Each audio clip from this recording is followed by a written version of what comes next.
नमस्कार साथियों, मैं संगेश भिमटे फिर से आपको जम्बूदीप इंडिया इस यूट्यूब चैनल पर लेकर आ रहा हूँ। साथियों, इस वक्त हम लोग उत्तर मध्य मुंबई के चुनाव क्षेत्र में मौजूद है और यहाँ पर हमारे साथ वंचित बहुजन आघाड़ी वीबीए के जो कैंडिडेट है श्री संतोष जी अंबुलगे साहब, ये हमारे साथ मौजूद है। मैं अंबुलगे साहब का जम्बूदीप इंडिया पर स्वागत करता हूँ। सर, इस इंटरव्यू को शुरू करने से पहले मैं आपको कुछ बातें बताना चाहता हूँ। सर, हम महाराष्ट्र के कुछ चुनिंदा लोकसभा कॉन्स्टिट्यूंसी में जाकर वहाँ के जो प्रमुख उम्मीदवार हैं उनके इंटरव्यूज कर चुके हैं और उनसे जो सवाल हमने पूछे सेम सवाल आपसे भी पूछना चाहते हैं। मेरा पहला सवाल ये है कि इस उत्तर मध्य मुंबई लोकसभा चुनाव क्षेत्र में जो भी एससी, एसटी और अल्पसंख्यक समुदाय है, तो इस समुदाय के लिए आप क्या करना चाहोगे? यही है कि हम तो अभी वंचित बहुजन आघाड़ी ये नाम पिछले 6 सालों से जो नई हमारी पार्टी बनी है, हम सिर्फ ये एससी एसटी की राजनीति नहीं कर रहे हैं। वंचित का नाम इसलिए दिया गया, जो 18 पकड़ जाति है, जो माइनॉरिटीज है, मुस्लिम और जो ईसाई भी है और जो भी छोटे ये कास्ट है, तो उस पर नजर रखते हुए साहब ने श्रद्धेय बाबा साहब अम्बेडकर ने इसको वंचित बहुजन आघाड़ी ये नाम दिया है। पहले क्या होता था कि आरपीए हो या दूसरा हो, तो वो लोगों को ऐसा भ्रम होता था कि भाई ये सिर्फ बुद्धिस्ट की पार्टी है या एससी एसटी की पार्टी है। लेकिन अब पिछले 6 सालों से साहब ने ये सब चेंज कर दिया और वंचित नाम ही रखा गया कि ये सिर्फ बुद्धिस्ट की पार्टी नहीं है। तो ये हम सबको लेके चल रहे हैं, जो हर कास्ट के हो, इसलिए साहब ने इनका नाम वंचित बहुजन आघाड़ी ये नाम दिया है, ये पक्ष को। जी सर, यहाँ पर अभी आपके साथ में जो कैंडिडेट्स है जो रेस में है, तो एक कांग्रेस की एक वर्षा गायकवाड़ जी है और साथ में भारतीय जनता पार्टी के एडवोकेट उज्जवल निकम जी है। तो क्या आपको लगता है कि आपका मुकाबला हो सकता है? मुकाबला तो ऐसे ताकत से नहीं हो सकता, लेकिन विचारों से हो सकता है। क्योंकि आज देखिए, तो आज जो कांग्रेस लड़ रही है ये अकेले नहीं लड़ रही है। इनकी जो महायुति है उनमें आज उबाटा गट है, जो ठाकरे गट है, उसके बाद में अपना राष्ट्रवादी है, उनके छोटे मोटे पक्ष उनके साथ में है। और दूसरी बात है, जो बीजेपी है, वो आपको पता है कि बीजेपी का आज क्या हाल है और क्या चल रहा है। भले आज वो 400 पार का नारा दे रहे हैं, लेकिन जमीनी हकीकत आपको भी पता है, हमको पता है, जो महंगाई की मार सब झेल रहे हैं।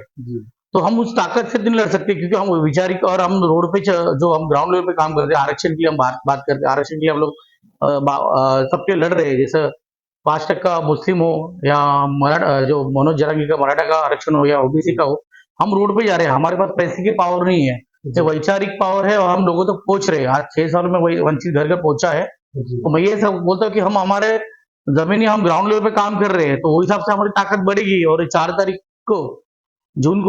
जून को ये हकीकत आपको पता चलेगी कौन कितने ताकत से लड़ा है या फिर कौन किसके रेस में है। सर, अभी आपने जो आरक्षण का रिजर्वेशन का मामला उठाया, उससे संबंधित मैं एक सवाल पूछना चाहता हूँ कि सर, ये जो एनडीए की सरकार थी और इसके पहले जो कांग्रेस की सरकार थी, ये दोनों सरकारों में जो गवर्नमेंट के जो डिपार्टमेंट थे या फिर संगठन थे, इनका निजीकरण हो रहा है। और गवर्नमेंट के डिपार्टमेंट में एससी एसटी समाज को या फिर ओबीसी अल्पसंख्यक समाज को जो भी रिजर्वेशन मिलता था, वो रिजर्वेशन प्राइवेटाइजेशन में नहीं मिल पा रहा है।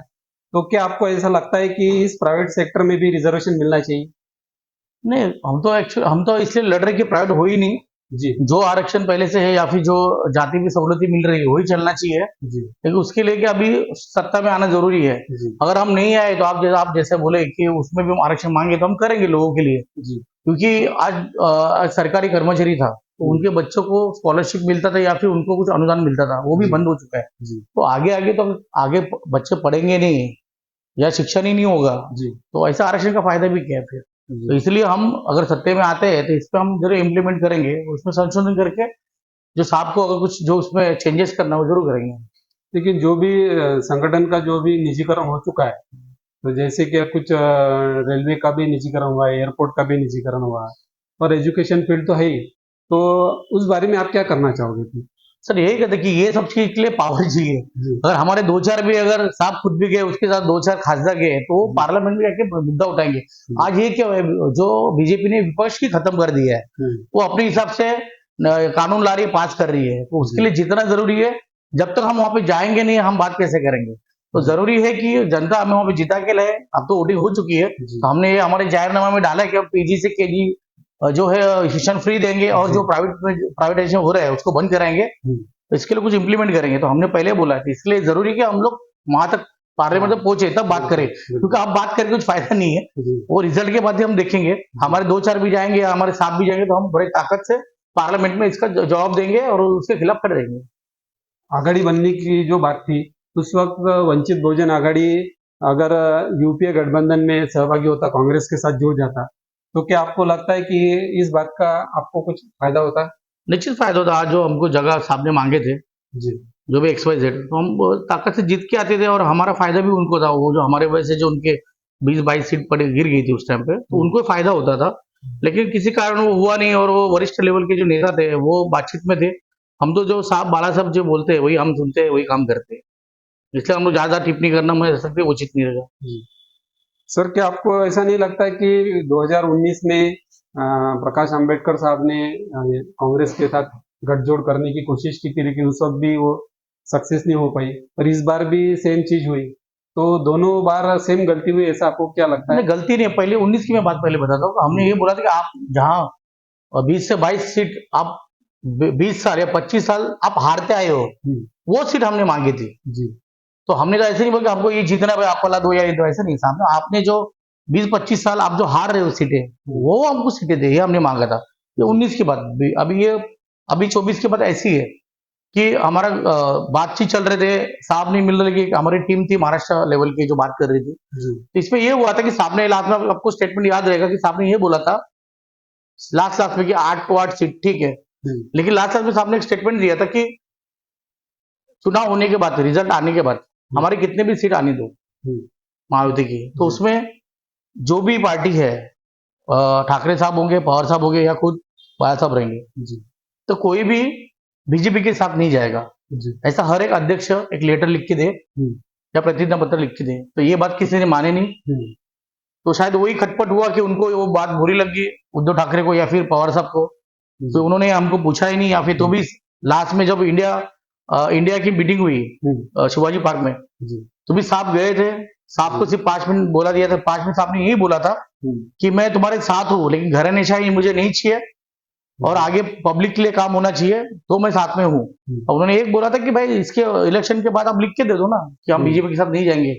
इसी की वजह से वो बंधन टूटा गया। मैं तो यही मानता हूँ कि अगर वो उतने दूध के धुले होते तो लिख के देते ना कि भाई इलेक्शन के बाद हमारी 10 सीट आए, 1 सीट आए, हम बीजेपी के साथ नहीं जाएंगे। तो ये कारण, ये 2 मुद्दे थे। सर, इस बार शिवसेना 2 गुटों में बंट चुकी है और राष्ट्रवादी भी 2 गुटों में बंट चुकी है, तो क्या इस चीज का आपको कुछ फायदा मिल सकता है? तो फायदा तो कुछ ऐसा नहीं है। मतलब हम हमारे दम पे लड़ रहे। लोग तो हमें बी टीम, ए टीम कहती है। तो आज आपके सामने आप खुद के मुंह से बोल रहे हो कि आज सब 2 गुट बन चुके हैं और कौन बीजेपी के साथ है और कौन बीजेपी के साथ नहीं है और कौन अकेला चल रहा है अपने दम पे। तो आज पब्लिक को मालूम होगी कि भाई ए टीम कौन है और बी टीम कौन है। और फायदा का जहां तक बात है, इलेक्शन बाद जो लोग हमें बोल रहे थे कि तुम्हारा वोट ये जाएगा, खारिज होगा, या फिर तुम्हारा वोट का कुछ वैल्यू नहीं है, आप हमारे साथ आओ, आपका वोट फुकट जाएगा, लेकिन ऐसा कुछ नहीं होगा। हमारा वोटिंग बैग बनने वाला है, हमारा चिन्ह हमें मिलने वाला है और हमारा 1 करोड़ के ऊपर हमारा वोटिंग आ रहा है। हमारे 3 से 4 खासदार ये पार्लियामेंट जा रहे हैं। ये हमारा फायदा है और यही होने वाला है। सर, मैं एक अर्थसंकल्प से संबंधित एक सवाल पूछना चाहता हूँ कि देश तथा राज्य का जो अर्थसंकल्प होता है, तो उसमें क्या आपको ऐसा लगता है कि SC/ST समाज के लिए या फिर अल्पसंख्यक समाज के लिए पर्याप्त निधि मिलता है? और अगर मिलता है तो क्या वो निधि पूरी तरह से खर्चा किया जाता है? नहीं किया जाता है। मुझे तो ऐसा लगता है कि जो समाज कल्याण मंत्री है अपने रामजन अटोले जी, जो 300 करोड़ मिलता है, मुझे तक जहां तक जानकारी है वो पूरा का पूरा बाद में वो रिटर्न ही चला जाता है। तो अर्थ संभव मुझे इतना ज्ञान नहीं है, तो इसमें टिप्पणी नहीं करूंगा। लेकिन जहां तक मैं समाज कल्याण मंत्री की बात कर रहा हूँ, 300 करोड़ आते हैं वैसे ही चले जाते हैं, वो समाज के लिए क्या दे रहे हैं।